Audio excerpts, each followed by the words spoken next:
जीने संत कहावे सोए, और यह भेद काया से न्यारा। शरीर से खेल नहीं है इस भेद का, यह भेद काया से न्यारा, पूछे बिरला को। अब इसी को समझना है। ये जो खेल शरीरों से न्यारा है, यानी आत्मदेव का जो खेल है, इसको समझो। इसको समझने के लिए तुम्हें इंसान जन्म मिला है। और अगर तुमने बिना आत्मा को जाने ये शरीर छोड़ दिया तो तुम्हारी ऐसी दुर्गति हो जाएगी कि तुम सोच भी नहीं सकते।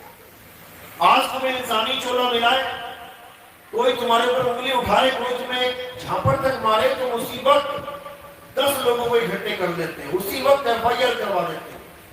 कितनी सहूलत है तुम्हें इस शरीर में। हल्का सा कष्ट किसी ने दिया, उसी वक्त उस पे दावा ठोक दिया। और अगर चले गए बकरे की जून में तो कसाई के बाहर खड़े रहोगे, 4 आदमी आगे गर्दन दे देंगे, एक भी FIR नहीं होगी।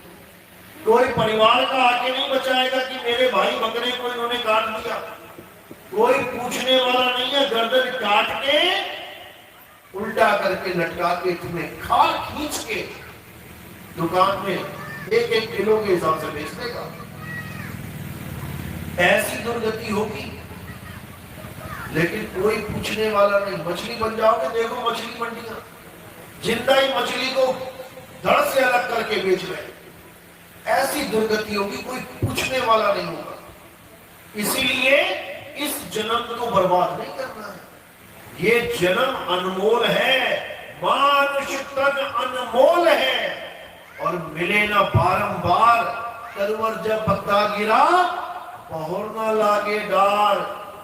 एक बार जो पत्ता गिर गया वो दोबारा नहीं लगेगा, फिर तो पतझड़ जाएगा। उसके बाद जब सावन आएगा तब भले वो दोबारा लग जाए।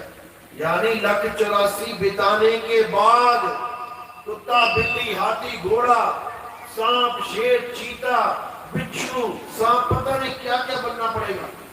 उसके बाद जाके फिर एक बार ही जन्म मिलेगा। और अगर फिर भी ध्यान नहीं दिया इस जन्म पे तो वापस चले जाओगे। 184 भटक के पापे अटके आए, अब की बासा ना पड़ा तो फिर 84 जाए।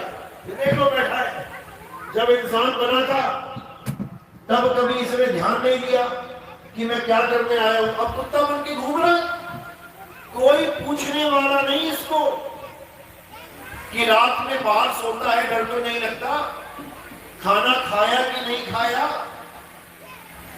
एक गली से दूसरी गली में चले जाए तो ये लंबे लंबे दांत लगवा के आएगा। कोई पूछने वाला नहीं कि तेरे साथ क्या हुआ उस गली में। यही हमारा हाल हो जाएगा, क्योंकि हम में से ही एक है ये। तो इसलिए बार बार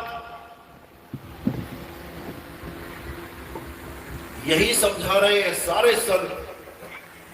कई जन्म भय कीट पतंगा, कई जन्म गजनीन कुरंगा। कह रहे कई जन्म कीट पतंगा, कीड़े मकोड़े बन गए। कितने जन्म हाथी, चींटी, घोड़े, शेर, कितने जन्म बर्बाद कर लिए। ये जन्म तुम्हारे लेखे। अब जो इंसानी जन्म मिला है ये परमात्मा के लेके लगाना है। याद रखो, किसके लेके लगाना है? परम आत्मा के। परम आत्मा में किसी का नाम नहीं आया कि तुम किसी को इष्ट देव बना रहे हो। मैं तो उसका भगत हूं, मैं तो फलाने का भगत हूं। अगर तुम किसी नाम को लेके आ जाओगे बीच में, तो यानी तुम किसी शरीर को लेके आ रहे हो। शरीर को लाना ही नहीं है बीच में। हम परम आत्मा के भगत हैं। और हम लोग क्या हैं? जीवात्मा। यानी जीवात्मा को परमात्मा के चरणों में लगा देना है। किसी शरीर का नाम ही नहीं आया और भक्ति पूर्ण भी हो गई। इसको समझना है, परमात्मा ही सनातन है। अगर तुम किसी शरीर का नाम ले लोगे, चलो ठीक है, दे दिया कोई शरीर का नाम, वो कब आया? जी द्वापर युग में आए थे, फिर तो तुम्हें उसका आदि अंत पता लग गया। जैसे कोई कहे मैं कृष्ण जी को मानता हूं, कब आए थे वो? द्वापर युग में आए थे, फिर तो पता लग गया शुरुआत कहां से हुई। देवकी नंदन कहां पैदा हुए? देवकी के घर में।